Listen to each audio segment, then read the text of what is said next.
Welcome to a brand new deep dive. Today we're unpacking a really fascinating source. It lays out this epic ancient timeline. Yeah, it's all about a cosmic struggle and what it calls a divine timetable. Right. And centered on two key figures. Exactly.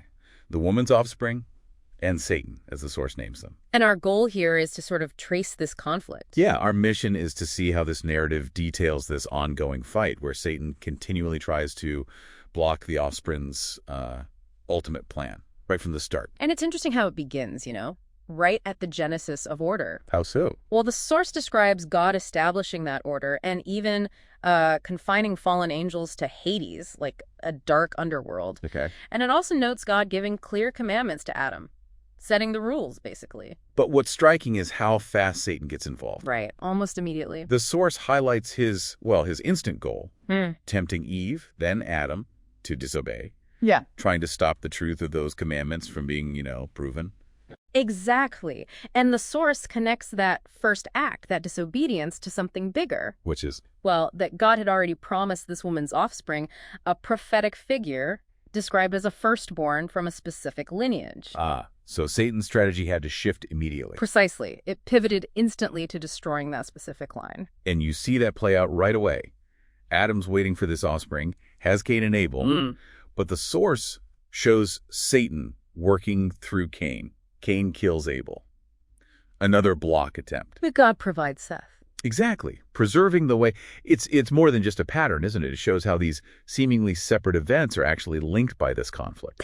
And the surprising preservation. Yeah. The source keeps going, detailing how Satan then tried to corrupt the line through that controversial interaction. The sons of God and daughters of men. Right. Leading to widespread wickedness. But again, God preserved the path. Through Noah this time. Okay. And then later, even among Noah's descendants, Satan raises up figures like Nimrod. Yeah. Getting people to oppose God. Yet God calls Abraham. Establishes Abraham, keeps the lineage alive. So Satan's methods change, but the target, that lineage, stays the same. Absolutely. He dominates the Israelites through Egypt, trying to stop the offspring from ever arriving. But the source says God uses Moses, leads them out. Right. And then when God gives the law through Moses, which was meant to help people see their sin and wait for the Messiah, Satan works to make Israel abandon it, or worse, twist its real meaning. Yeah, tell us more about that twisting of the law. Well, the source explains the law was like a shadow, not the final thing, but meant to, shine a light on sin and point towards the real thing, the coming Messiah. Who embodies its purpose. Exactly.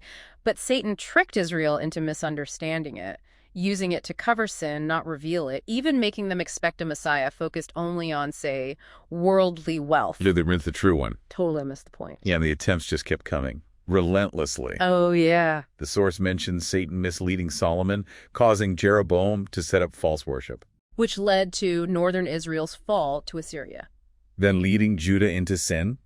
So Babylon takes them captive, always trying to block that path. But God uses Cyrus to restore them. And even through Haman, an attempt to just wipe them out completely. But Esther was there, the lineage preserved again. All the way through empires like Greece and Rome. It just doesn't stop. Which brings us finally to the first coming of the woman's offspring. The crucial point. And the source is clear.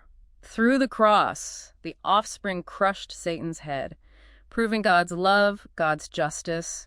It's really the pivotal moment. So wrapping this part up, what does this all mean for you listening? This deep dive shows how this one source lays out this continuous millennia-long struggle. We've traced Satan's relentless attempts, haven't we? At every turn. Blocking the promised woman's offspring, from Cain killing Abel, the corruption before Noah, enslavement in Egypt, twisting the law. Figures like Jeroboam, the captivities, Haman, Greece, Rome. Yet time and again, God provided a way. Preserving the path through Seth, Noah, Abraham, Moses, David, Cyrus, Esther. Culminating in that first coming. Where through the cross, Satan's head was crushed. God's love and justice proved. But the source says the story doesn't end there. Right, it goes beyond. It explains the struggle continues. Satan now trying to deceive saints, compel what's called beast worship. That total allegiance thing symbolized by the mark 6666. And it emphasizes that the truth of the commandments is finally proven when a set number of martyr witnesses keep them faithfully. Even until death. Until death.